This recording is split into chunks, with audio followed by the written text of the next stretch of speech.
never seen Ninja Turtles. I can't believe he's never seen Ninja Turtles. I really hope he liked Ninja Turtles. If he didn't, that's cool. This movie's awesome.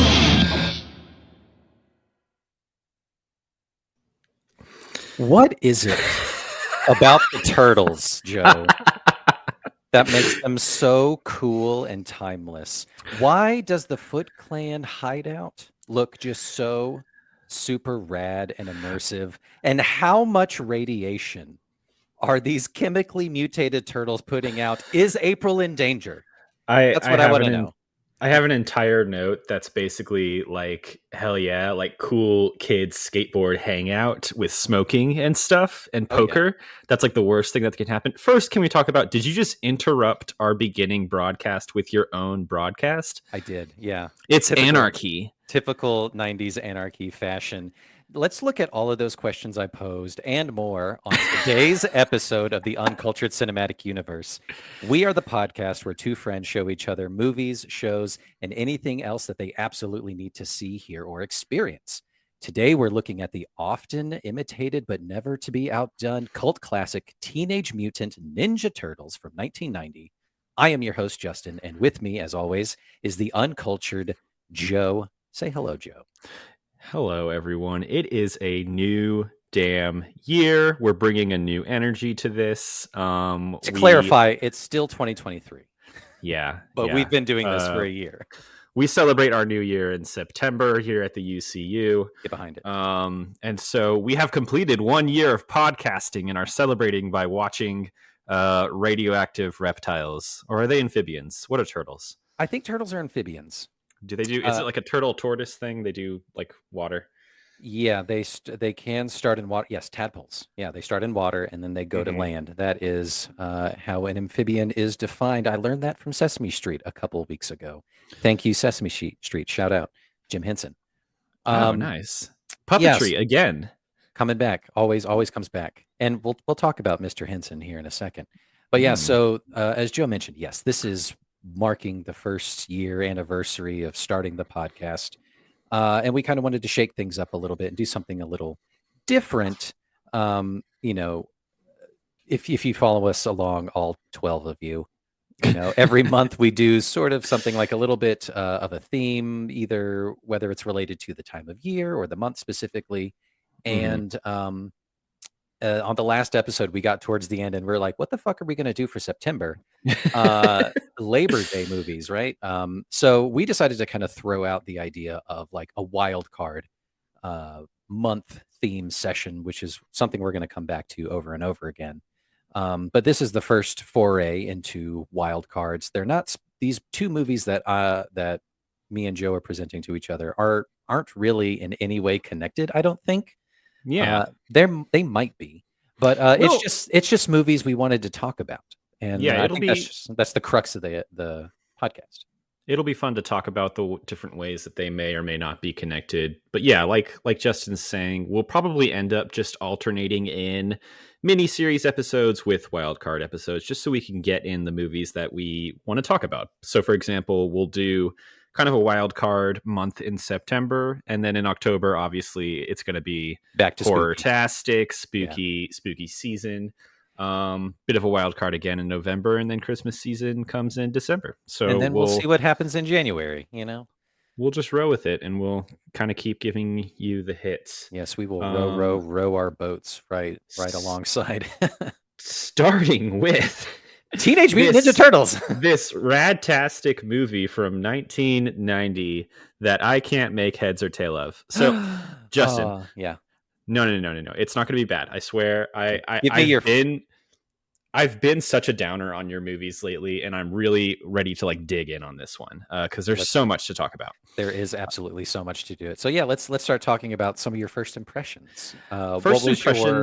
What was your background with this, familiarity with the property?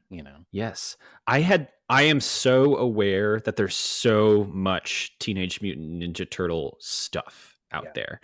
I knew who they were. I knew about Rat. I knew about Shredder Person. And I knew about Pizza. Of the turtles themselves, I knew that there is the leader, the angry one, the young one, and the smart one, right? That's kind of the archetypes that they evolve Pretty into. much. Not necessarily in this movie. You can tell this is definitely them starting out.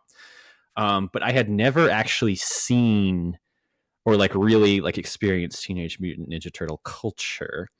Uh, I just knew like it lives up to its name. It's insane, zany, rad, crime fighting kids in the '90s, Yeah. and they're doing cowabunga on a skateboard. Yeah. It's awesome. It's so cool.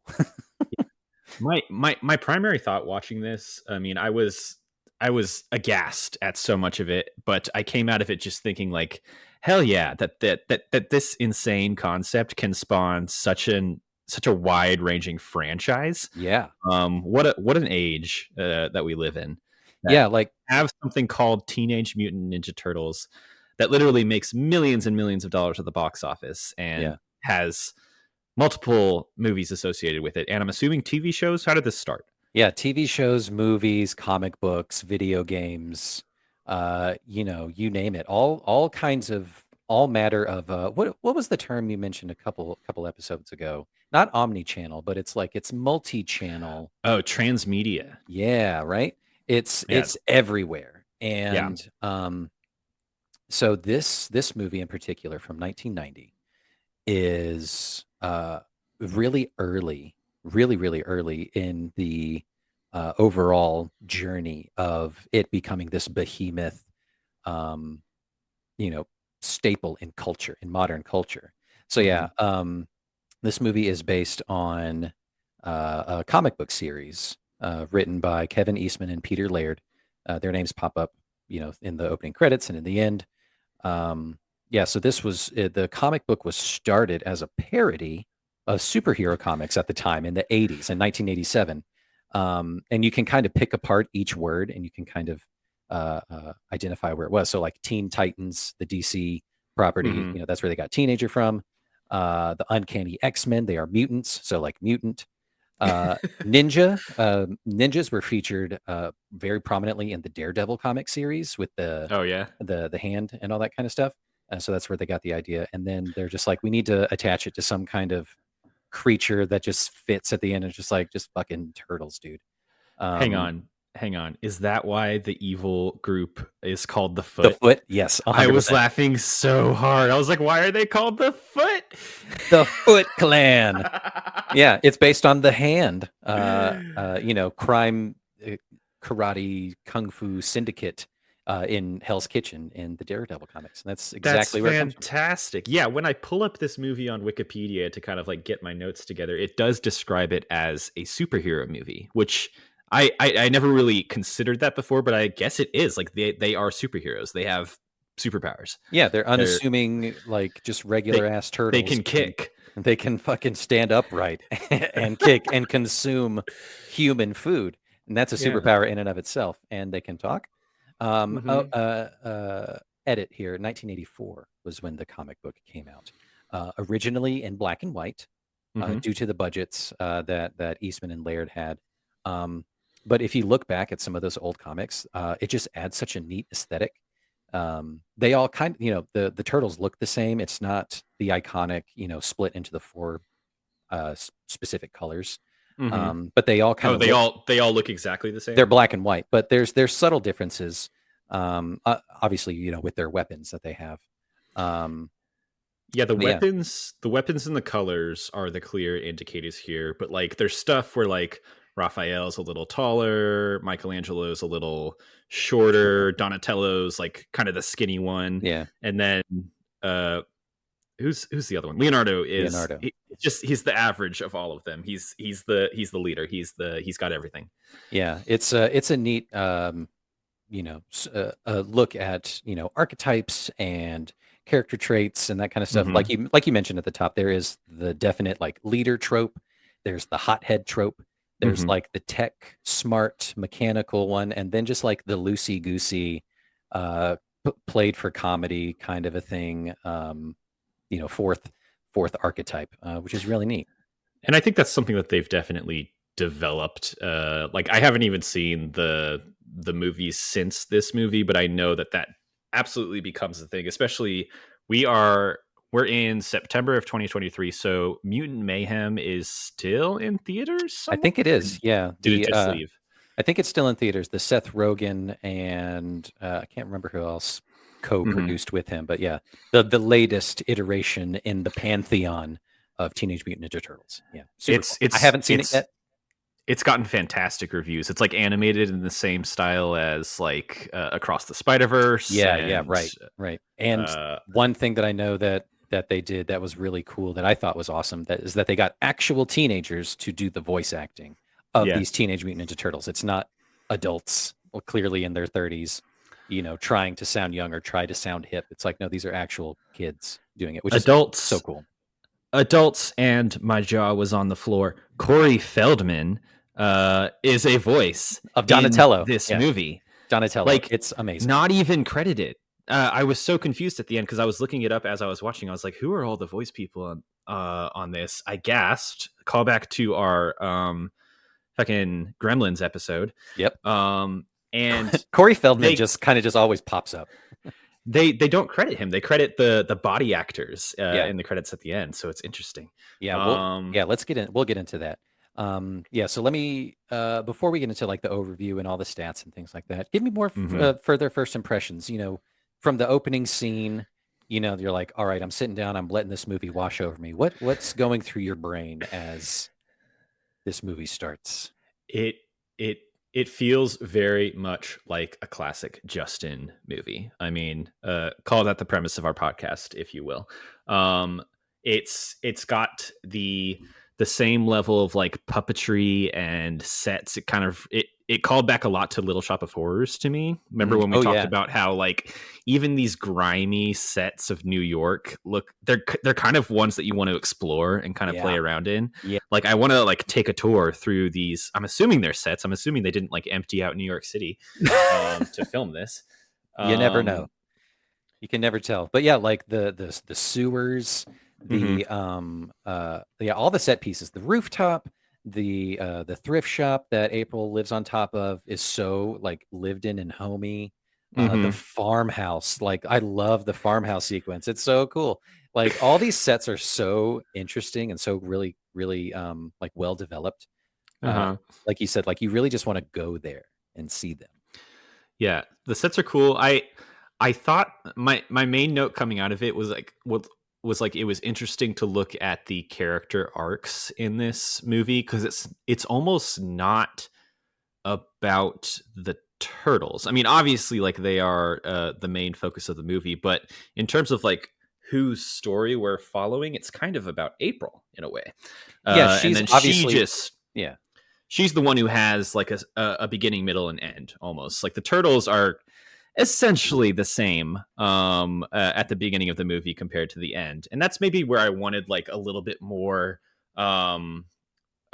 movement, a little bit more growth happening. Like I wanted there to be some conflict with like, can they come out of the sewers and be with the normal people? Are they going to be accepted and stuff like that? But that's not really what the movie was trying to do. It's just trying to be kick butt against the foot. That's how you do it. And introducing this wild, super antagonist with with insane spiked details and just fucking fashion. Like that is drag, baby, right there. I need to know your thoughts on like what's Shredder's whole deal? Like why does he have groups of children stealing like microwaves across the city? What's the story there? What do we think his ultimate plan is here? Put a pin in that. We'll come back to it. We'll talk about the whole like what is the economic structure of the Foot Clan, and we'll get back to that. What's his 5-year plan here? Can you, Mr. Shredder, can you tell me what your 5-year plan is? All right, so let's look through some things here. So this movie was released March 30th, 1990, directed by Steve Barron. Known for his music videos, he did such classics, Joe, as Billie Jean, Summer of '69. Mind you, there's no apostrophe in '69. Money for Nothing by Dire Straits. Take on Me by Aha. Like, oh, amazing. Wow. Like, the drawing one? Yeah, he's got like a great portfolio of music videos. And he's done several feature-length films, notably this one. And he did Coneheads in 1993, I think. Do you know That's the based on thing? the SNL skit. Do you know the thing in like the 80s, 90s, and 2000s where like there'd be a music video attached to a hit single from a movie and like the actors would come back and star in the music video somewhat? Hmm. So you got like Cyndi Lauper and the Goonies. Yeah. I could so easily see that happening here. Like the big rap song that plays over the credits. Is Ooh. there a music video to that the Turtles just like show up in and are in the background of? No, because so at this point, this movie is, this was an independent release. It was not, didn't have a whole lot of confidence in it. So they weren't going to do the big marketing merch push into that yet. In the second one, Uh-huh. which we'll probably come back to, there is a very famous rapper at the time who shows up in the film, and I think there is a music video attached to it at some Who point, is it? probably. I'm not going to tell you because what if we come back to it Oh, later? you mean like we're gonna come? We should just have like a Turtles miniseries. We should have a Turtles There's so miniseries. many like different little things to check in on. Yeah, I have so many notes on this because uh, I am so this is my earliest memory of like one of my favorite things ever, like that I became Yeah. obsessed with. This Right, is such a and Justin thing. it really is. That was part of my personality. But I got the idea to do this movie, or to talk about this movie, from a TikTok I saw. Hmm. I had seen some other stuff, and we'll repost it to our Instagram. Actually, I think it's on the artist is on Instagram, but this dude did like CGI animation to make it look hyper realistic, based on how these turtles look, not like the newer versions or make them look crazy like the Michael Bay movies or anything like that. And it's so faithful to Uh-huh. the style, and it's incredibly badass. It looks so cool. He did one video over the summer or earlier in the summer, and then he came out with another one like a couple weeks ago that I saw. And like the music that he attached to it is the fighting music at the end, like with the Shredder one-on-one battle. And that's the song is just so amazing. Like I watched this and I watched this on TikTok, and I had like a visceral reaction of just like, oh my God, like a wave of nostalgia, and just be like, fuck it, that's it. I know Joe has never seen this movie, and we're just gonna wedge it into September. And that's why we're gonna do it. And that's I why we're mean, doing this. that is the thing that kind of makes this movie successful and memorable in a way, is like the turtles themselves are so blessedly live action. And so we've obviously talked at length in the past around like puppetry and like the pros and cons therein, and how it can make something so much realer because you're actually filming something on the screen and these people are actually interacting with something. Right. That's very much present. I think I know what you're talking about. Like I would love to see a version of this movie that has that same level of puppetry and these same like suits that they're wearing, with like maybe like CGI touch ups to have like a little bit like smoother like lip interactions and like eyeballs and stuff like that. Yeah, that would be I cool. think that would look really cool. But that's still part of like the charm of this movie, is that the level of effort and technological advancements that they made to Mhm. create, even though the lip syncing isn't quite there, but the way that the faces are able to emote, and the voice acting is just impeccable. They Yeah, they it's so went like fully off of the design of the comics. Like you can tell, like it looks like the comics brought to life. right, and it's amazing. One other thing on the director, Steve Barron, he did a TV miniseries in 2012, and here's another good connection to the podcast. It was Treasure Island, starring Eddie Izzard as Long John Silver. Oh my god. What? I want to watch that now. Camp classic. It's so cool. It's got to be amazing. Eddie Izzard in it, like they would crush it. They Now that do you know the crush it. Treasure Island story, like that is primed for you. Yeah, I can now just dig my teeth into it. So I'm gonna have to find that. Hmm. All right, so this movie had a budget of 13.5 million. Mm-hmm. Cleaned the fuck up at the box office. This 202. movie made so much money. So much money. This was the highest grossing independent film up to that point. Were you one of the kids seeing it at this time in 1990? I was barely 3. Okay, so you're a little too young. A little too young to see it, but I do have, and I still have it. It's in the other room. It is the original VHS of this movie, and I wore that clean slap out. I watched it so goddamn much, Mhm. And so like I grew up watching that movie over and over and over. I watched the cartoons over and over and over and over and over.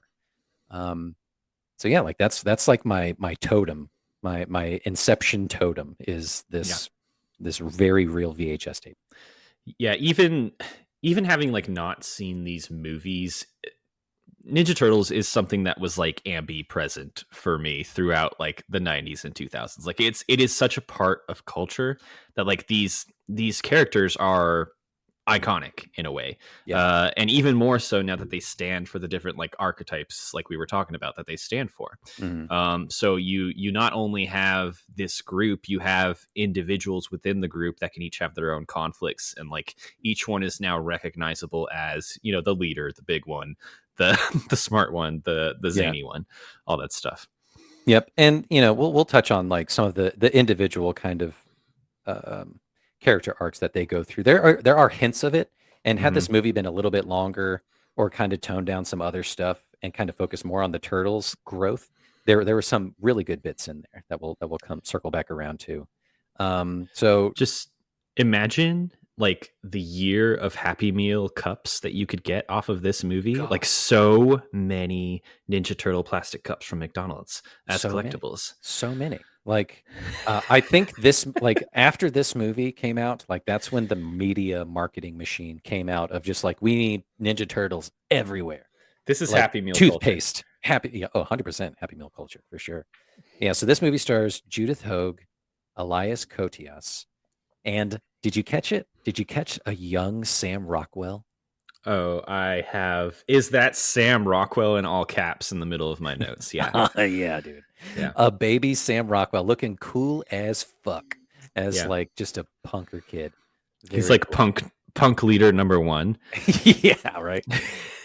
With a goatee. He's like 18, but like with a rad goatee.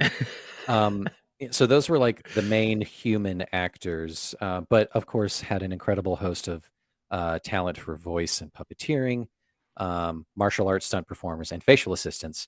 So most notably, like you already called out, Corey Feldman is Donatello's voice, and again circling back around to Jim Henson and Sesame Street and all that. Kevin Clash, if you remember, Kevin Clash is most notably renowned for his portrayal and puppeteering of Elmo in Sesame Street.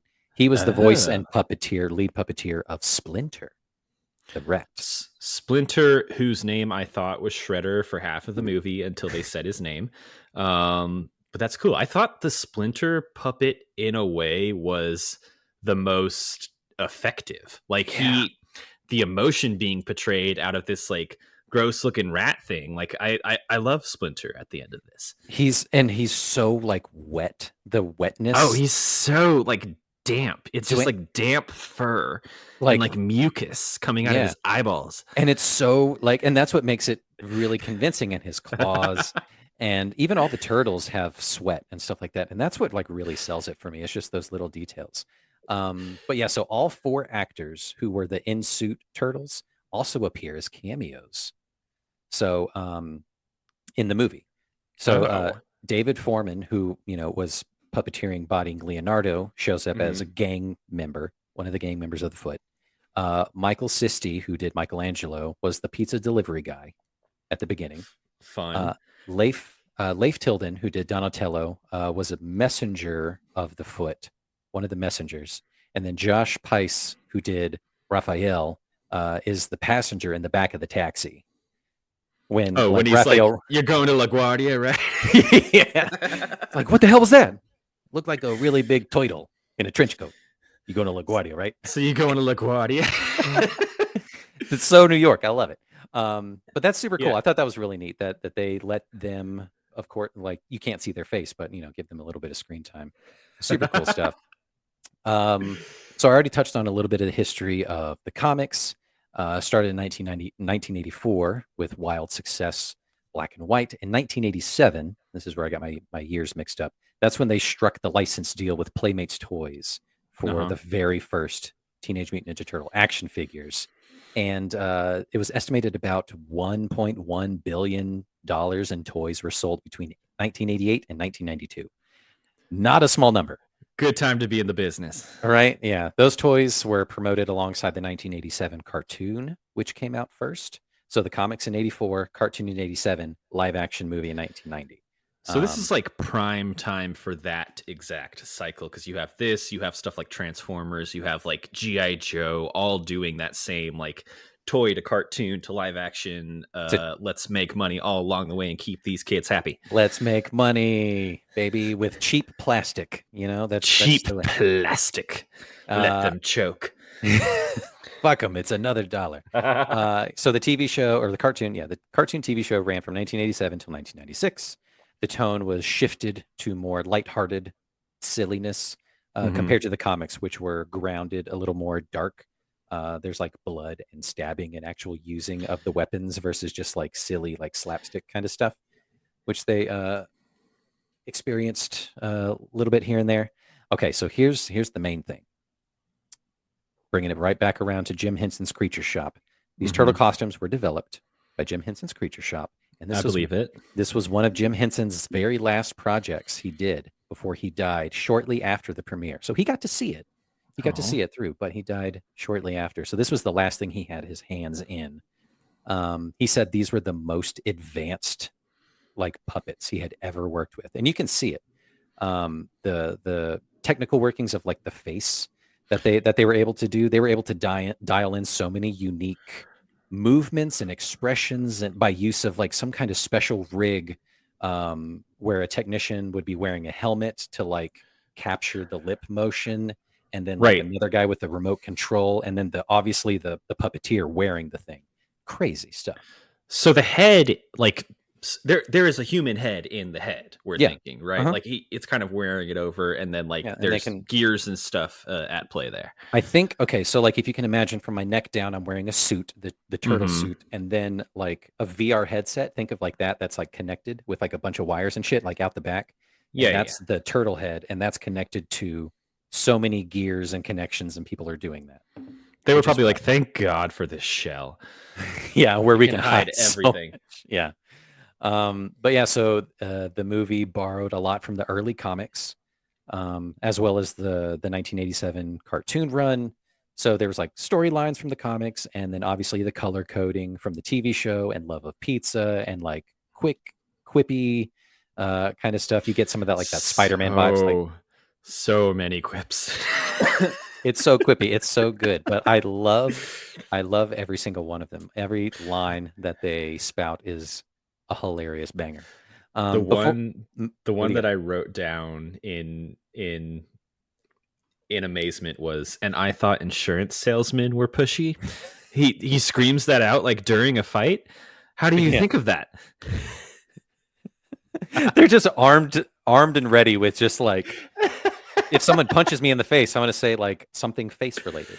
It's they're like not even hurt. They're like these robotic things that are just keep on going until Raphael gets knocked out for a week. How long was he unconscious and experiencing brain damage? Like several days. Yeah, several days. He's got his shit rocked. Before we progress any further, let's go ahead and do this trailer, and then we'll let you do the plot. What do you think about that? Let's do it. Let's just see. Ooh. Side note, this is not the official trailer. The official trailer sucks. I watched it, and the voice acting is not the right voice acting, so I found a fan-made trailer, and this one's better. Thank you, Justin.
These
Yes.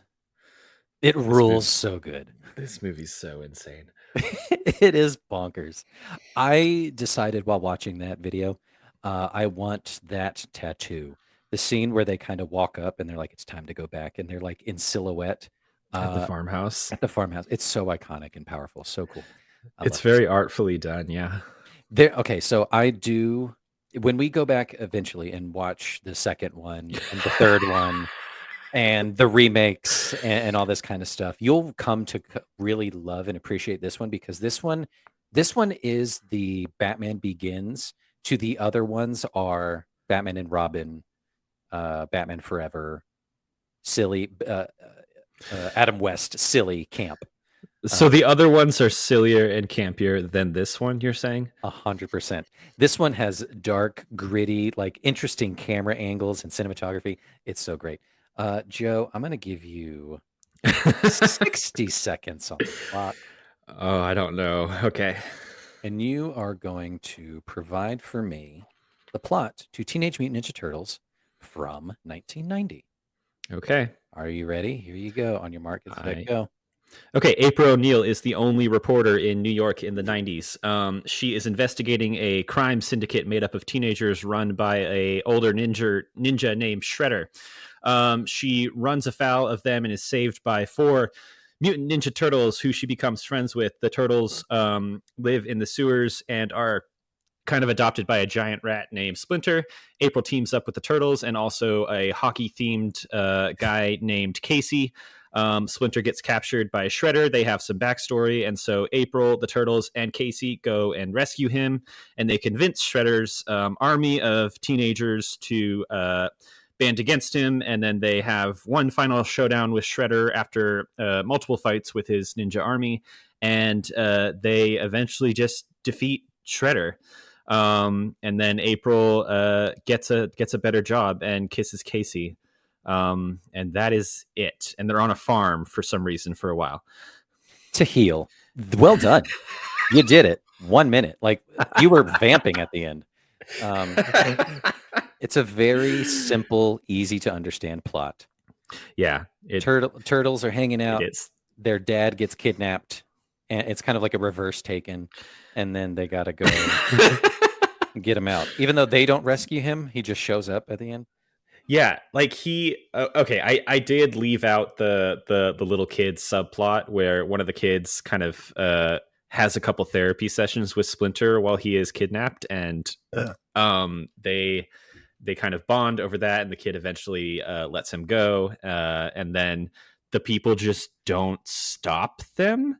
They're totally cool with it, and then Shredder and Splinter have a showdown, and oh my god, Shredder falls off of a building into a garbage compactor, and Casey like throws a quip and crushes him. Like it's Oops. brutal. Yeah, like I And remember. everyone like laughs it off, and he's like slowly dying. Yeah, getting crushed to death like a soda can. Are you allowed to tell me if Shredder like actually died, or is I he like the ongoing villain in the entire franchise? Is he their arch nemesis, or are there other He's their arch nemesis. villains? He is their Joker, essentially. Okay, Right? but they have like a rogues gallery of sort. Oh yeah, 100%. Yeah, and they get like weirder and weirder as the lore expands and all that kind of stuff. There's alternate dimensions that pop up eventually. wow. It's crazy stuff. But yeah, I specifically remember that the scene of like the hydraulic pump and it's like stained red with paint, but it like elicits like blood, and you're just like, oh my god. Took me a second. I was like, what am I watching here? Oh my god. I thought he just like fell into a dumpster. No, he fell into like a trash compactor. Yeah, and Casey's just pass, like no big deal. Like I'm gonna kill this guy. Like whoops. Casey's like, oopsie, bada bing. Seinfeld being just hilarious stuff. Crazy. I wanted to get this out of the way because they're starting to look kind of gross. My cocktails, I'll show you here in a second, but let's do a little cheers. Yeah, mine's melting. Let's do a cheers. This is what's left over. This is what I'm calling the Fightin' Fab 4 Uh-huh. This is the mix left over, but I wish I could pan down. But I have 4 shots of the green stuff, but with like different colored things to represent each turtle. So this one, I think, is supposed to be red. So this is Raphael. Justin's taking 4 shots right now. I mean, it's hardly any booze. This What's the red in it? Grenadine. This one's purple, so this is Donatello. What's the purple? Grenadine and blue curacao. Blue and red make purple, baby. This one's orange. This one is Michelangelo. The orange is orange juice. Okay, there you go. All right, and then one more is the blue one, Leonardo, and that's just blue curacao in there. Okay. So what that was pineapple juice, rum, and melon liqueur to make it green, and then just like a little bit of color code. For all the turtles. Your little tummy's gonna hurt later. That was impressive. Do you feel more powerful and unified as a family? I do. I feel like we can take anything on now with our respective weapons. And this movie's about family. You know, this is the original Fast and Furious. You know what I mean? It really is. Yeah. It is. What do you got over there? What's your melting beverage? I have what I'm calling the totally radtastic ooze. I got to go for the ooze. Obviously, we both went in a similar direction. It's essentially a lime daiquiri. It's lime daiquiri mix, rum, and ice blended up. But as you'll see, I sent you some pictures. There is an optional lighting component that you can add to it to kind of light it from below and give it kind of a radioactive glow. Yeah, that was amazing. Those are each sold separately. You can check out our website. And I would recommend having it with a pizza. I might have a little bit of a DiGiorno's later to get into the spirit of things. So, you know, Joe, we're recording this on a Saturday, and Saturday is our grocery shopping day. Every Saturday we have pizza. We're having pizza for dinner, baby. What's your go-to pizza order? Where do you guys get pizza from? We get it from the grocery store. We go to Aldi. We go to shout out Aldi. The Germans know what they're doing there for the deep savings, but they got a great like deli pizza. It's $7.50 for a large. And it's amazing, and it's the mega meat. It's so good. Cowabunga In my mouth. You know what I mean? Cool. So well done again on the plot. Well done on your beverage. That picture that you did send me is fucking phenomenal. Yeah, I'm really excited. Ooh, my tummy feels warm. All right, so let's talk about this for a second from my perspective. What makes this movie a nostalgic classic? So first and foremost, my connection with it, things that I mentioned already. This is some of my earliest memories as a human. They revolve around the turtles. Owning this movie on the VHS, wearing it the fuck out. There was a NES original video game that came out, I think, in 1989, just before this or just after this. I can't remember when it came out, but we had that, and I played that. And that game is notoriously very hard. There's an underwater swimming level that is fucking impossible. Is that the same as like the arcade game that I always see? That's like the 4 of them on the street. Different. This one is like a platformer, kind of like Legend of Zelda, that kind of thing. But there is that. I remember the arcade game Turtles in Time, playing it a bunch at Chuck E. Cheese. One of my first early, like that I remember, Halloween costumes, and we'll share this on the Instagram. Ryan has pictures from when I was a wee lad in a Ninja Turtle costume. That's such a Halloween. great costume. It's so you good. you can do it individually. You can do it with the group of the boys. Yeah. Who's going to be what color? This is like Sex in the City for young boys. Like which turtle are you? I'm the sexy one. Which one's the sexy one? They're all the sexy one. You know. I remember watching the '87 cartoon when it came on syndication a whole bunch. Action figures, I had a ton of those. There was one specifically. So I mentioned that there is a like a dimensional, alternate dimension kind of element through the story that comes up later. There is this like super battle encampment by one of the main villains or whatever called the Technodrome, and it's this big round thing that opened up and it had multiple levels. And I remember the kids that had those toys. I don't think I had it. But it was like a highly coveted toy in the Turtleverse. That's uh, rad as hell. to play with.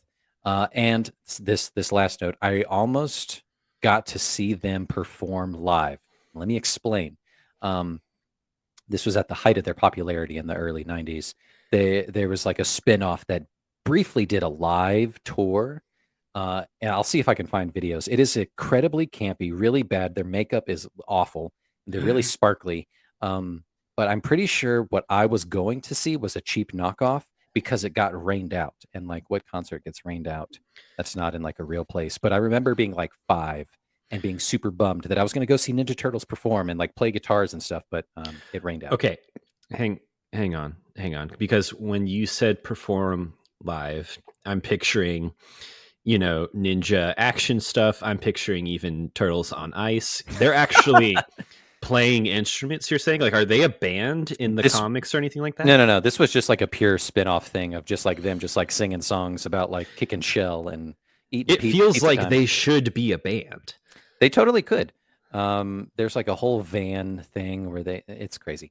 But yeah, I almost got to see them perform live, and I vividly remember that. But it got rained out. Turtles live. 1 year at Dragon Con here in Atlanta, Ryan and Mhm. I went as April O'Neil and Casey Jones. There are pictures, and we will prove it on the Instagram. Ryan Yeah, had she's already posted those. Yeah, everyone go check Oh, them that's out. right. That's right. Yeah. With the red wig, and I had the hockey mask and a hockey stick. It's You guys amazing look really stuff. good. All right, and then the last little thing about my full rounded out connection to this. Okay, so I mentioned the alternate dimension thing. There's a villain from this alternate dimension called Dimension X. So cool, right? The name is Krang. His name is Krang. And it's like he's like a brain. He kind of looks like a meatwad, but with tentacles. And Okay. he utilizes a mech suit, like in the stomach of this robotic mech suit, to move around, kind of like a brain within a body. It looks really weird. But it's hilarious. So when Ryan was pregnant with our daughter, we didn't know what the gender was. We didn't want to know what the gender was. We didn't want to know what we were having. So we just called the kid Krang because it was just like a brain inside of her stomach, which is hilarious. It's driving Ryan around. Yeah, pretty much. And that's just our final kind of like connection to the Teenage Mutant Ninja Turtle universe, and it's amazing. That's wonderful. I am very glad you had these influences as a child, and you weren't some lame Captain Planet kid. Like, this is much cooler. I did watch Captain Planet. I did 100% watch Captain Planet. Let's be completely clear. I did, but I did love this way more. And this was like a thing like on the playground. It was like who's going to be who, you know? And it was always like the pretentious preppy kid who wanted to be Leonardo, to be the leader. Ooh. To like boss people around, and you're like, fuck that kid. That kid sucks. See, who wanted to be Leonardo, I would want to be Michelangelo to play with the nunchucks. See, so everyone wanted to be Michelangelo because he's the silly one and he gets to, wave around nunchucks. Justin's holding nunchucks right now for anyone who can't see. Are those real? These are real. Yeah. You hear that? They're real. They're very real. Where do you get those, and do you use them regularly? So most people have like a baseball bat underneath their pillow or underneath their bed as like a home defense. I got those. Is that your for real home defense? No, we have a security system. Like what the fuck? Do you know what my home defense is? Well, Jonathan? We have a really, really good rolling pin that's going to be my go-to if anyone breaks into the house. But maybe I should get nunchucks. If you can get to the kitchen, you got to have something like in the room. It's such a hefty thing though, and I know I can swing it so hard. That's amazing. Just Joe with a rolling pin, just like, get out of my house. That's my purse. I don't know you. That's my purse. That is amazing. Yeah, so the silly kids wanted to be Michelangelo, who were just like, I just want to play. The tough kids who wanted to like do fighting wanted to be Raphael. He's so scary. He's the hothead, and unfortunately, almost nobody really wanted to be Donatello, because he was kind of like the brains of the operation. He was kind of the tinkerer of sorts. They didn't really explore that one or that trope in this one. Right. A little bit with Casey when they're kind of like fixing up the engine. That's kind of his wheelhouse, you know. He's yeah, he's kind of more of a wisecracker in this one. He's kind of just hanging out with Michelangelo the whole time. Leonardo, at the very least, is more of the leader. He has more one-on-one scenes. I feel like Raphael gets the most screen time in this one. He seems to have like the most emotional connection to Splinter, and he's 100%. kind of on his own trying to break away from the turtles a little bit and go experience the outside world a little bit more. Definitely. And I'm glad you brought that up. So the character arcs that they individually as turtles go through, Hmm. not much between Donatello and Michelangelo. They don't really go through too much. And I do like that they paired them up because they are so hilarious together. Of just like, oh, Leo and Raph are getting into it again. Like, you just want to go like fuck off in the kitchen. They're like, hell yeah. They just Um, come in and start like singing and dancing. They have like whole dance routines choreographed. it's amazing, and they're just there for a good time, you know. But yeah, Raphael like is really like the emotional core of it. He's struggling with his anger. He's struggling with not being able to go up above the surface, which they kind of talked about. So it's kind of like Little Mermaid vibes, you Hmm. know, of that kind of thing. It's like, I want to be out there with the people. And Splinter's like, people won't understand you. They'll shun you. They don't want your help, that kind of thing. We need to be secret. And that's what the secret of the ninja is. We need to be in the shadows. That is our piece. And that's like his connection with Splinter, because Splinter is helping him through that anger. And then, of course, like Leonardo being sort of kind of the reluctant leader, he's trying to, and Raphael calling him out on that shit. Leonardo obviously is kind of like the teacher's pet. You know, they one of the early scenes, Splinter's like, I think we need to meditate on what happened tonight, and Leonardo's like, oh hell yeah, yeah, let's fucking meditate, and everyone else is just like, fuck this is stupid. It's amazing. Yeah. And another way that Raphael kind of gets singled out, I found, was that like the other three turtles sound almost convincingly like teenagers or early 20-year-olds, while Raphael sounds like a 45-year-old extra from The Sopranos a little Yeah, bit. he does. And like they don't really try to hide it. Like this is a man. So we can explain that, right? You see that he has his fedora. He's got his Uh-huh. trench coat. He goes out in the world a lot. So that's why Yeah. he sounds a little different, because he's He's trying to immersed. like blend in a little bit more. He goes and sees movies, you know. He goes out and like roughs up ruffians on the street. So he gets a little more rough around the edges. He's got this pent up teenage anger. It makes sense. It's Yeah, explainable. when I think like you never really focus on the teenager bit of Ninja Turtles just because they're turtles, but like I was surprised to find one, they're all the same age, and two, they're 15. They're all supposed to be 15. Maybe turtles Thereabouts, yeah. age differently. Differently, kind of like dogs. Maybe not like Yeah. quite 7 years, but like maybe like 1.25 or something like that. So maybe they're pushing 18, pushing Hmm. 19. But, you know, teenagers love to skateboard. They love to crack wise, and they love pizza.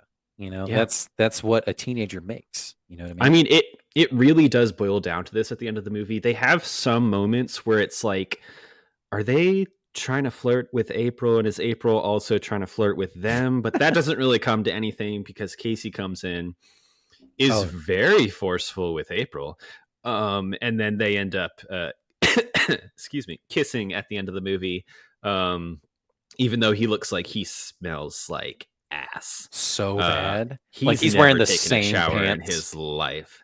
Like He's like that's sleeping in the car. yeah, like so this movie is incredibly sweaty. It's very sweaty. Like the rats sweaty, the turtles are sweaty.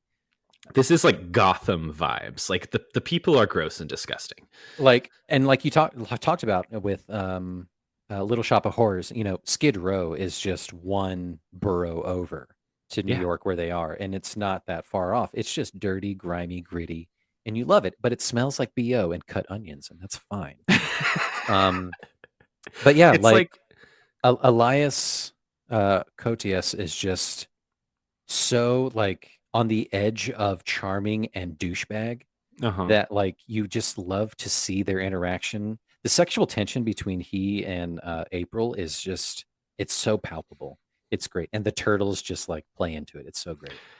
I, I could maybe use a little bit more movie time to kind of build that out a little bit. It happens a little fast for me, but to each his own, I guess. They're fine. You know, I'm glad they're together at the end. They seem like they should be together. And they seem supportive of each other, and that's great. Yeah, They took but down Shredder. so in talking about the attraction that the turtles have towards April O'Neil, where they're like, she's a babe. It's just harmless, kind of like teenage things, Yeah, I don't. teenager kind of things. It's almost like they don't know what they're talking about. They don't know what they're just talking about. They're saying these things. But you can see when they're like hanging out in her apartment, or she's like caring for them at the farmhouse and that kind of stuff. Like it's a little more friendship, a little more maternal, that kind of thing that they get from her at that point. But prior to that, it's kind of like, oh, I'm gonna kiss her from the TV, and it's hilarious. So where they take a step too fucking far is in the 2014, I think, the first remake that they did with Michael Bay, or from Michael Bay. The Megan Fox one. Yeah. It is like full on, like super creepy red flag vibes. They're flirting. They toe the line unabashedly, and it is uncomfortable. I mean, it's in the title of the movie. You can't miss it. Yeah. Like we need to talk about the farm for a second, because let's talk about the farm. Let's go to the farm. I was so taken aback by where we ended up here, because like we're in like grimy New York City. We're having like extended sequences of ninja fights every 5 minutes. They're kind of just like chugging forward. We're figuring out the secret of like why all these thefts are happening and what Shredder up to. Splinter gets taken, and then we stop all of that to go spend what looks like 2 months on a farm somewhere. And I understand from a story perspective why they do this. Like Raphael gets hurt, he gets knocked unconscious, he's kind of in a coma at this point, and they got to just like get out of town. They got to escape. Their hideout has been breached, right? Yeah, they go to both of their hideouts. Both of their hideouts. Yeah, their underground hideout, and then April's place gets attacked and burned the fuck down. April's entire building, she's the only person who lives there, gets burned down. So they go to, it's April's family's old farm? Is that what we are led to believe? It's just a throwaway line. She's like, I haven't been here in years, kind of a thing. So like you assume it's like a family-owned farm house or whatever on the outskirts of the city, probably near the Catskills in north. Yeah, I was going to say, like, this is fancy. And so they're there, and then like the not pre-established April narration starts to come into play, and it's like she's writing Little Women or something. Like it's insane. She's like talking about each of the turtles and like what she thinks about them. She skips over Michelangelo entirely. All of the turtles get a little blurb from her except for Michelangelo. I felt so bad. And she just goes straight to Casey. She's like, and then there's Casey, who I want to just do so bad. And she's like painting them like it's Titanic. It's so jarring. It's entertaining because I'm like, what the hell is happening? Like, it's a cool fucking drawing. She's talented as hell, Yeah.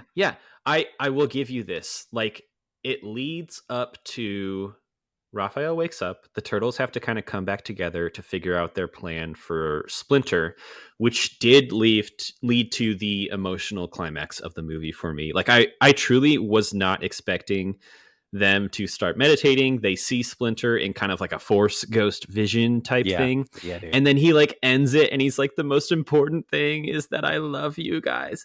And then he like disappears. I was like, I wasn't expecting to feel this way about a giant rat. I know. And if so, you go through they pan around through all the turtles, like emotions of what's going on. He's crying. Yeah. Like, is it Michelangelo's crying? Michelangelo's crying. Donatello is trying to comfort Michelangelo. They're pals, right? Mm-hmm. Raphael is like in amazement. He's like, I can't believe that happened. And Leonardo is like, holy shit, that actually happened. Like, it's amazing. I love that scene so much. That's why I love the farm sequence so much for several reasons. It's all the things you're pointing out. The narration from April is so out of left field, but it's so neat that like it takes them from scene to scene. You know what it is? You know what it's like? I'll give it this. It's like the Sarah Connor narration when they go to the desert in Yes, Terminator 2 and she's like, 100%. "Should I marry the Terminator?" I don't know. Am I attracted to this Terminator? I wonder what his operations are like underneath. So I'll give The it belt. that. Like 1990 was a year for mid-road narrations coming out of nowhere. Definitely, right? And it's not earned, but it's needed at that point to kind of like move it along a little bit. I love the Hmm. drawings that she does. I really love the sketch that she does of Leonardo just kind of just like waiting by the door and just watching Raphael just like, where do we put him? Do we put him in a bed? No, he's a turtle. She Put him in the tub. she sketches them like Da Vinci's like Vitruvian sketches and stuff. Yes. There you go. Always be referencing. Always. Yeah, dude. Greek mythology. Greek? No. Roman. No, Italian. Italian. That's right. They're famous Italian artists and Yeah. artisans. And then, that's where you get like a lot of the bubbling up of the tension between Casey and April. And then you get the Raph coming to and the apology from Leonardo of just like, hey, what I said before, like about us not needing you, I didn't Hmm. mean that. And Raphael's like, dude, like, don't, like, I'm fine. It's fine. Can we fucking eat or something? Like, what are we doing here? They're Uh, brothers. they're bros. They're just bros, dude. This And is brothers cinema. could you imagine with your 16 other brothers going We'd all be through this? crying. I know, it's amazing. And I then only have two brothers, but like, yeah, it's the same. it's the same.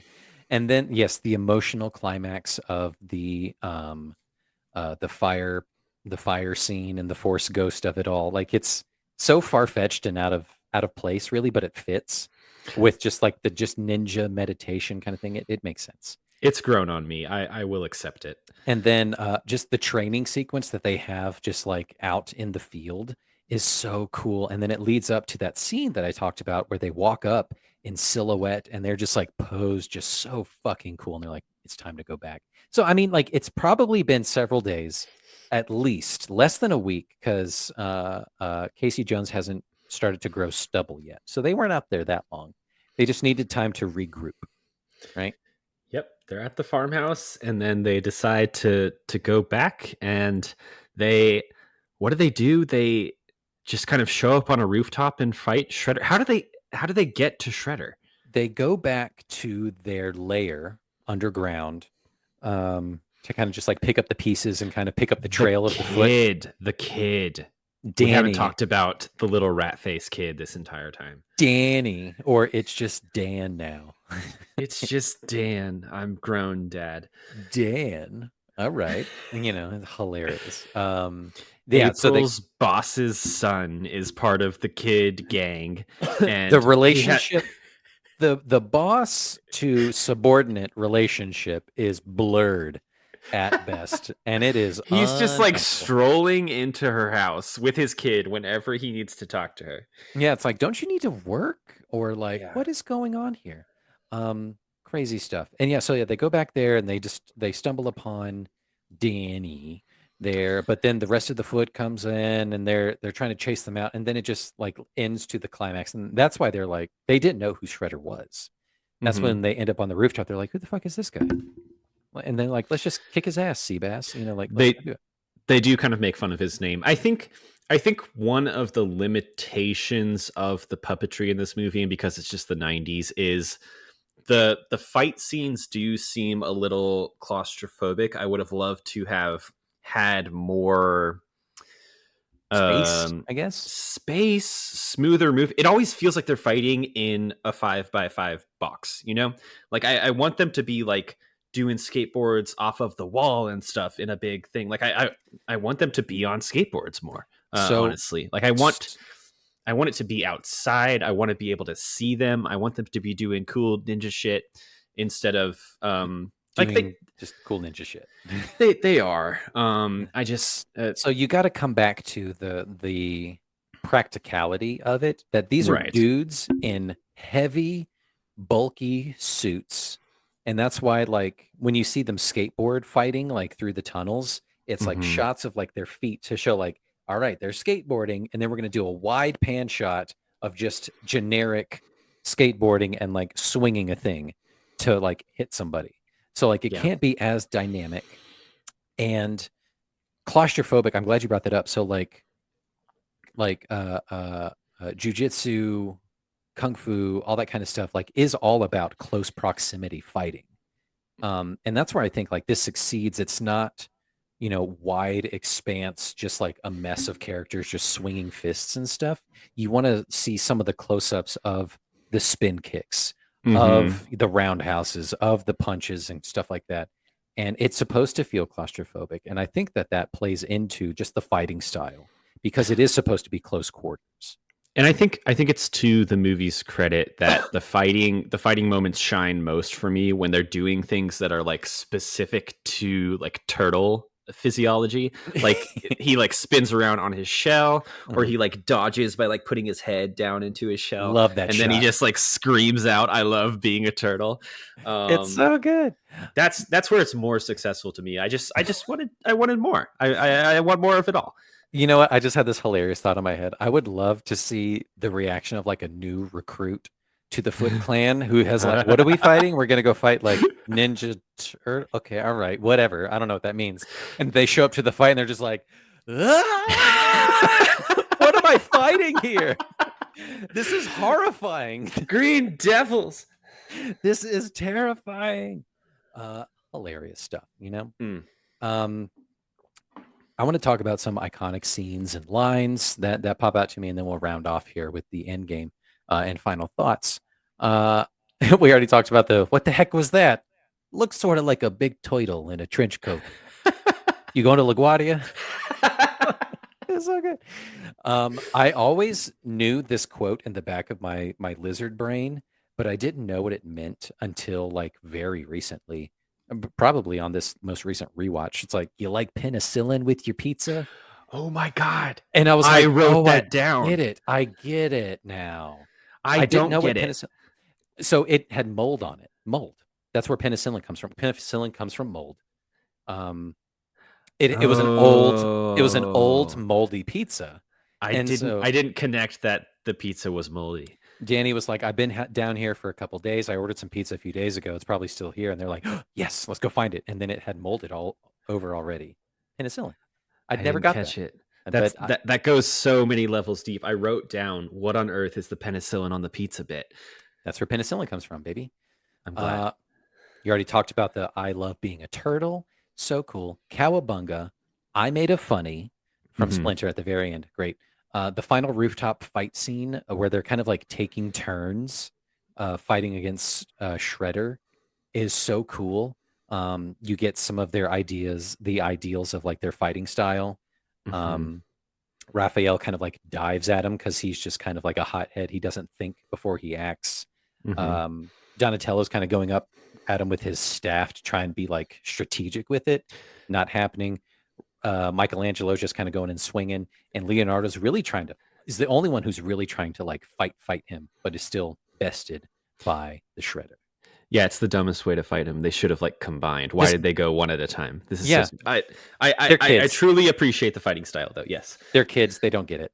The rooftop scene is amazing. The opening scene where like you just get like just the barely hint of Raphael kind of like spying on April, Hmm. and you kind of just barely see the eyes through the flashes of the police lights, is so cool because you're like, oh, that's a thing. I'm seeing a thing Yeah. and it's not like CGI. It's not a fake thing. Like it's real, and that's the moment that it grounds you of just like, oh, these are real turtles. Super It cool. is cool. It's very Batman. It's very ET. Like you don't really see the superhero. Well, not ET, but like you don't see the character at first. They kind of keep it secret and they focus on more of like the human characters to like build up the reveal a little bit more. Yeah. But yeah, like you mentioned, I kind of would have liked to maybe see an alternate reality version of this movie where it did center around a little bit more of the story arc of the turtles coming into their own, what it means to be without Splinter, um, that kind of thing. But Hmm. I kind of get why they did it of April being the centerpiece because she's the human, right? And Yeah. that's the connection piece. And everyone can kind of tap into their own kind of built-in anger or whatever, and that's why Raphael is kind of the main one who goes through an arc a little bit. Um, Hmm. but otherwise, I think this movie is I think this movie is damn near flawless. The shots, the lighting, the acting is off the charts. I appreciate so much about this. I don't look through this movie with nostalgic glasses. I still do. Like I remember lines and stuff like that. I remember scenes and all that. But like looking at it with a, 36, am I 36? I'm 36. With a 36-year-old eye to it and just be like, oh, that took some time. Or like, oh, I see what they're doing here. That's really neat. That's cool visual storytelling. There You is know? there is craft at play here. Yeah, and that's why I really appreciate this compared to the other parts of this series that show up Yeah. later in life. I mean, Joe, the newer ones definitely look like sludge people, and then I am excited to see the animated version, though. I am too, especially with the ratings that Mutant Mayhem is getting. Joe, I want some of your final thoughts. What are your Jerry's final thoughts here on Teenage Mutant Ninja Turtles from 1990? I do have a couple bullet points I want to cover. The Splinter backstory is insane. It's shot like a crazy music video.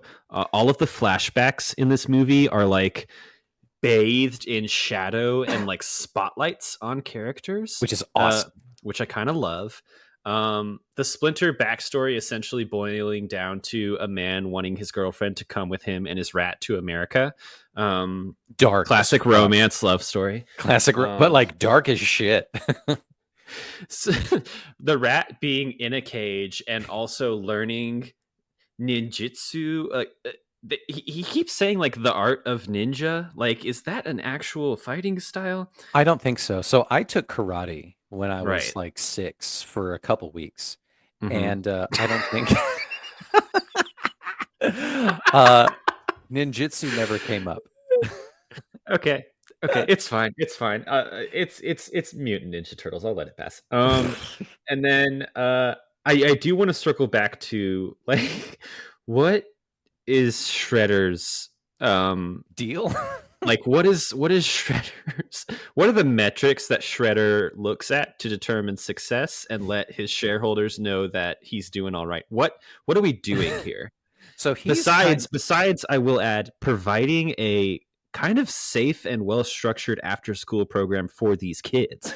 so he's doing kind of the Joker chaos agent type of thing. Where Okay. do you really strike the heart of the city that you're trying to take over or whatever? You go after the youth, the moldable, um, you know, the youth who can kind of are already shunned by their parents, as demonstrated by Danny's dad.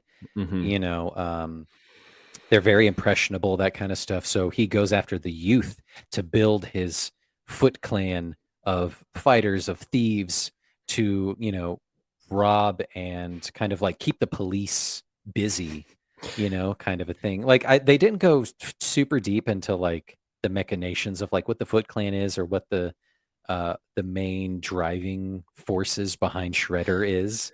It's It's just generic, just like fuckery, it's such an 80s and 90s thing for like these filmmakers not understanding what these latchkey kids do all day. So like they must be underground doing ninja shit. Like that's what they do. And they're like, absolutely, that's it, 100% where we're going to focus on. Of course, they're doing ninja shit underground. They're in on this like a little Pinocchio Pleasure Island thing, which looks amazing, like smoking indoor cigars. smoking cigarettes, regular or menthol, playing poker, staying up all hours of the night. Like joining the Foot Clan, like looks really attractive. I kind of want to join the Foot I Clan. kind of want to join the Foot Clan. Do I need to learn to fight? Like, nope. You can just hang out, but you got to steal some shit. So I'm like, oh, I can steal shit. That's cool. I feel like it's a group that rewards hard work and leadership. Like you could ask for less, Absolutely. The Foot Clan running for state senate. I'm Shredder. I want you to vote for me, kind of a thing. Yeah, Shredder's just a chaos agent of just like, I just want to fuck with the city. Sure. They didn't really kind of dive too much into that, but he's just like, I'm going after the youth and I'm gonna fuck with the police and just steal. I'm just gonna steal. I want to steal. I want to steal electronics specifically. Electronic, because those were high dollar back in the early 90s. You got to Yeah. keep in mind the economic structure of the time. Steal and sell. Steal and resell. The Yes. resell market. This was before eBay. This was before the internet. He was big vision. Shredder predicted the .com boom. He could see that, so he was he was playing chess while everyone else was playing checkers. Building up inventory. I got it. Okay, that makes Yeah. sense. Final bits here, Joe. What do you think now that you've enjoyed and taken in Teenage Mutant Ninja Turtles? I I think that this falls in line pretty well with a lot of the movies that we've covered in the past in terms of like definitely like the puppetry aspect, and I am glad I'm experiencing the turtles relatively close to the start, so I Yeah. can watch some of the later entries and see how the story, the character, the archetypes here have grown, right? Yep. But I think this movie continues to show the benefit of like live action analog production value that you can touch as opposed to straight up CGI. 100%. 100%. I back you 100% on that, because there's just something so well lived into this. Mm-hmm. The character design of the turtles specifically is so not off-putting. It's a little off-putting because you're like, it's like a 5 foot, 6 foot turtle kind of a thing, but the way that their faces are molded and crafted and the way that they can emote is so disarming in a way that you Mm-hmm. just immediately kind of forget that, like, I'm watching like a puppet kind of thing. It's like, no, these are real creatures. Splinter is a real wet rat, and he's there and he has feelings and emotions, and they're going Just through something. soaking wet. Fucking soaking wet rat, dude. It is stank up in there. I'm so glad I got to share this with you. Like I said, I was so just over the top hype to share this movie because of what I saw on TikTok. Shout out TikTok, because or whoever the artist is, we'll obviously give them credit on Instagram, but like for doing that work, that just ingrained in me, just bubbled up something that I haven't paid attention to in a long time, and I'm very appreciative of it. Keeping the Um, culture alive. Absolutely. There is one other piece I meant to bring up, and we'll share this on Instagram. And I couldn't find the video enough in time to bring it up here. So at the very beginning of the VHS tape, and I'm sure some of the fans who grew up watching this movie too, there was a partner piece at the very beginning, like a commercial or whatever, from Pizza Hut, Oh hell and yeah. it's a weird like 2 minute commercial of like this crazy song, like kids playing baseball. It's got big Sandlot vibes, but it just like elicits like such a nostalgic response just thinking of it. I saw it, on like nostalgia TikTok, or those were the 90s, those were the days or whatever, and it just everyone loves this thing. So we'll share that again.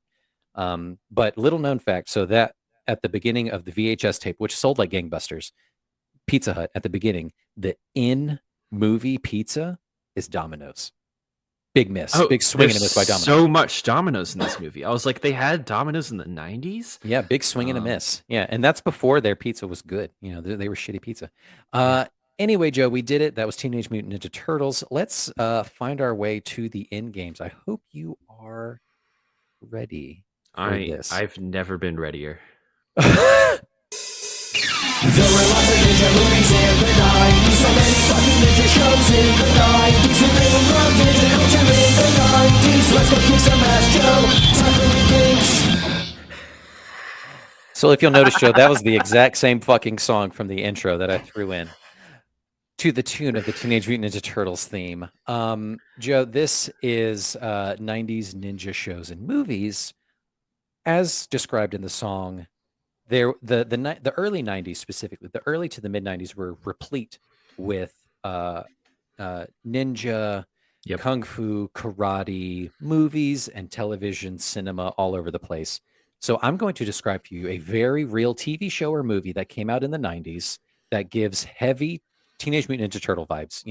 Teenagers Uh-huh. doing karate, fighting crime, kung fu, whatever. And it's going to be multiple choice. And there are 10 questions, and we'll just go from there. Are you ready? So I'm giving you a movie name. That's the answer. Yes. So I will give you a description of what it is, and I'll give you 4 choices, and you pick one. Yeah, I'm gonna get a perfect score on this. You better. Set in Angel Grove, Anywhere, USA, this property follows a group of 5 teens who, after being chosen by a wise old sage and his robotic assistant, are granted the ability to transform into a superhuman fighting force. So the Teenage Mutant Ninja Turtles, Mighty Morphin Power Rangers, crime fighting Turbo Rats, or radioactive karate teenagers. This is Mighty Morphin Power Rangers, but I Correct. wish it was the Turbo Rats. Crime fighting Turbo Rats. It's amazing. Question 2. Set in Charterville, Anywhere, USA, this property follows a group of 3 teens who, after stumbling upon a haunted mansion and bumping into an organ releasing a phasm who grants them their wish, they are granted the ability to turn into their comic book heroes. Is it Big Bad Beetleborgs, Mean Green Locust Swarm, Big Bad BattleBots, or Temper Tantrum Tidal Wave? Oh God, I don't know. I've never heard of this. Big Bad BattleBots. It's Beetleborgs. Big Bad Beetleborgs. Beetleborgs. What is that? Is that a movie? That was a TV show, a kids' TV show from the 90s. Very silly, very ridiculous, over the top. Wow. Set in Little Tokyo, this property follows the antics of 3 cyborg fighters who are enlisted by a guard commander to take down the corrupt prime minister and his goons. Is this Karate Pasta Kittens, Jujitsu Jelly Jaguars, Samurai Pizza Cats, or Kung Fu Panda?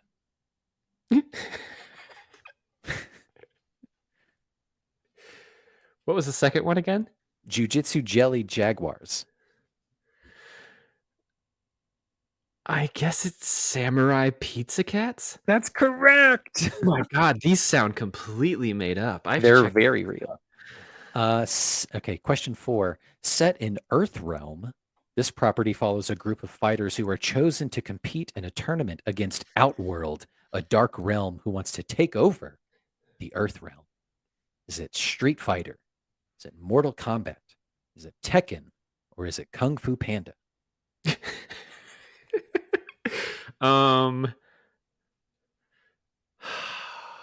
Shit. Oh. Can you give me the description again? Set in Earth Realm, this property follows a group of fighters who are chosen to compete in a tournament against Outworld, a dark realm who wants to take over the Earth Realm. Okay, I think this is Mortal Kombat. That is correct. It is Mortal Kombat. All right, question 5. We're halfway there. This property follows a young boy who stumbles into another world called Tau, where he encounters a host of colorful characters, namely a group of 5 anthropomorphic non-human warriors who represent the elements of the Tau world. Is this Warriors of Virtue, Samurai of the Rising Sun, Fighters for Wisdom, or Battle of the Virtuous? Jesus. I will say Warriors for Virtue. Warriors of Virtue. That is correct. They Okay. were anthropomorphic kangaroos doing karate. It's terrifying. Where are you finding this? I remember that movie. I don't think I saw it. Maybe I did. I don't know. Question 6. This property follows 2 teens who find out they are crown princes of a far-off Asian kingdom and their adventures to dethrone an evil colonel who currently rules the kingdom. There was also a large tie-in with the Sega Game Gear handheld video game console. Is it Skateboard Ninjas, BMX Ninjas, Surf Ninjas, or Hippie Ninjas? Oh God. Given it's the 90s, I would say Skateboard Ninjas. Wrong. It is the Surf Ninjas. The Surf Ninjas. Yes, Rob Schneider's in it. Oh God, do they surf? They surf and fight. Yeah, it's pretty cool. Okay. Question 7. This property follows 3 young brothers who learn martial arts from their Japanese grandfather and use their newly harnessed skills to defeat a criminal mastermind. Is it We 3 Ninjas, The Ninjas 3, Teen Ninjas, or 3 ninjas? This one I do know, and I appreciate the effort to do multiple choice. 3 ninjas. Hell yeah, that movie fucking ruled. Movie rules. Question 8. This property revolves around a white orphan boy who was found by a clan of ninjas as an infant in an abandoned treasure chest and is raised by them. He later comes back home to investigate a murder mystery. Is this Los Angeles Ninja, Beverly Hills Ninja, San Andreas Ninja, or New York Ninja? We really did like discover Asia for the first time in the 90s. We did. I'm going to say Beverly Hills Ninja because there was a Beverly Hills everything. Correct. That is the last Chris Farley movie that he ever did. Aw. Yeah. Question 9. This property centers on 2 skilled martial art experts who go out to fight against other fighters held on the streets in 5 countries and must also face off against 2 undisputed Muay Thai fighters from Thailand to become the world champions. Is it Street Brawlers? Is it Mortal Kombat? Is it Tekken? Or is it Street Fighter? I think it's Street Fighter. Correct. Well done. Way to lean into your instincts there. All right. Question 10. Last one, Joe. You're doing pretty good so far. You've missed 2. Okay. Out of 9. Well done. Set in New York City, this property follows 4 brothers who were trained in the traditional fighting style from their sensei, who fight crime in the street with whimsy, snappy one-liners, and unique traditional samurai weapons. Is this Biker Mice from Mars, Ooze Fighters, Teenage Mutant Ninja Turtles, or Young Adult Karate Tortoises? Young Adult Karate Tortoises, as it's known in Canada. For the win.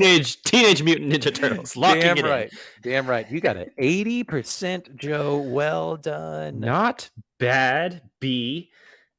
Not at I'll all. take it. I know, right? The 90s were a wild time. Like you said, we were discovering Asia and ninja culture for the first time, and we were just like piling it on. And baby, that shit sold. It did, like gangbusters. I watched almost all of those because I just loved it so much. And then I was like, you know what? I'm going to try my hand at karate. And being like a chubby 7-year-old, I couldn't cut it. I had to quit after 3 weeks. Couldn't do the high kicks. Couldn't do it. My body physically would not allow me to do it. So I gave up. That's okay. But I had the white belt.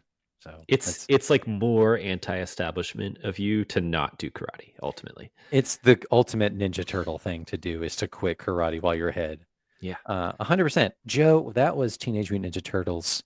What did you think? Was this a good like marker for our 1-year anniversary of this podcast? I think any movie where you have such a passionate memory of it is a good movie to have on this podcast. And I'm really glad we got to expose your love of this movie and talk through it. And I'm glad I'm finally like getting a foot in the door of Turtle Kingdom. Like I seriously have not consumed Ninja Turtles before this. I've always been kind of on the outside. Yeah, I mean, like you just missed the boat being born in 1994. That's like right as the wave was starting to crash down a little bit. So you just missed it. Otherwise, you would have been immersed in it too. You know. Yeah. Although I'm not sure what a Catholic household thinks of crime fighting teenagers in the streets of New York.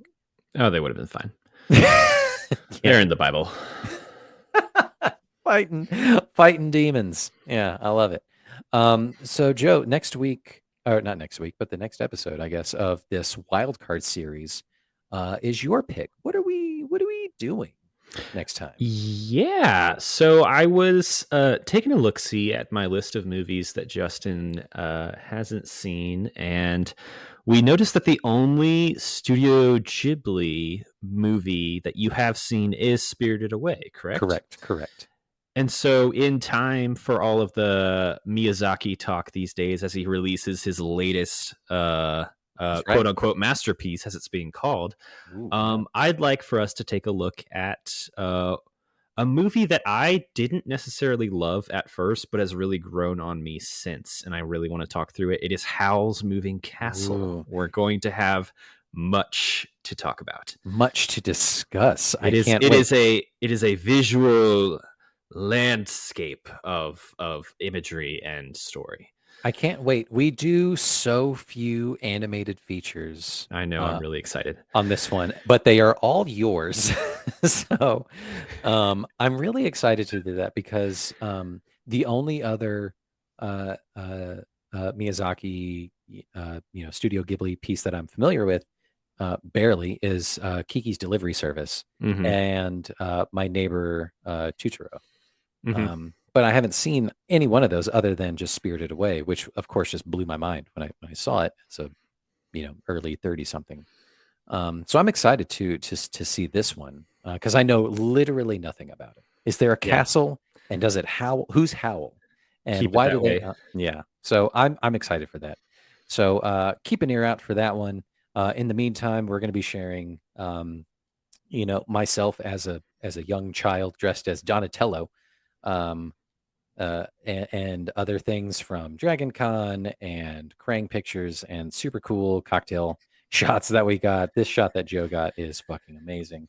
I can't wait for everyone to see. And then just more stuff as we build up throughout this second year of the Uncultured Cinematic Universe podcast. Very cool stuff.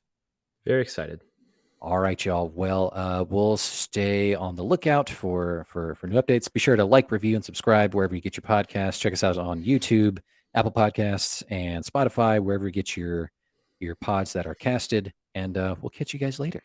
Grab some pizza. Cowabunga.